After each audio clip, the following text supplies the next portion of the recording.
অনুষ্ঠানের প্রায় শেষ পর্যায়ে হঠাৎই স্তাদে দো ফ্রান্সেসের একদম উপর থেকে মাঠে নেমে আসতে থাকেন টম ক্রুজ। পুরো স্টেডিয়াম জুড়ে পড়ে যায় হইচই। অপেক্ষার পালা শেষ হয় দর্শকদের।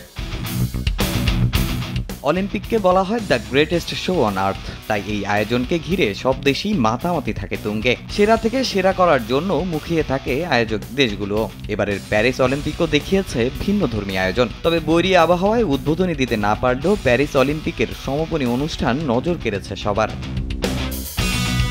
প্যারিস অলিম্পিকের সমাপনীটা যে হবে আকর্ষণীয় এ খবর ছড়িয়েছে আগেই, যেখানে মূল আকর্ষণ ছিলেন টম ক্রুজ। তাই সমাপনীতে ফ্রান্সের ঐতিহ্যবাহী স্টেডিয়াম স্তাদে দো ফ্রান্সে ভিড় জমায় প্রায় ৭২,০০০ দর্শক। আর অনুষ্ঠানের শুরুটা হয় ফরাসি জনপ্রিয় সিঙ্গার জাও দে সাগিয়া জাওর গানের মাধ্যমে।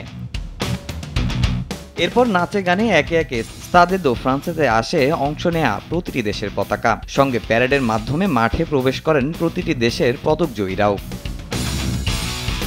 এরপরই শুরু হয় কনসার্ট। ফ্রান্সের জনপ্রিয় ব্যান্ড ফিনিক্সের একের পর এক মনোমুগ্ধকর গান মাতাতে থাকে দর্শকদের। হঠাৎ করেই সবাইকে তাক লাগিয়ে উপর থেকে নেমে আসেন হলিউড অভিনেতা ও নির্মাতা টম ক্রুজ। নেমেই হাত মেলান সব অ্যাথলেটদের সঙ্গে, তবে বেশিক্ষণ থাকেননি সেখানে। অলিম্পিকের ফ্ল্যাগ হাতে নিয়ে চেপে বসেন বাইকে, যাত্রা শুরু করেন সবার সামনে দিয়ে। তখনও আশ্চর্য হয়ে তাকিয়েছিলেন দর্শকরা।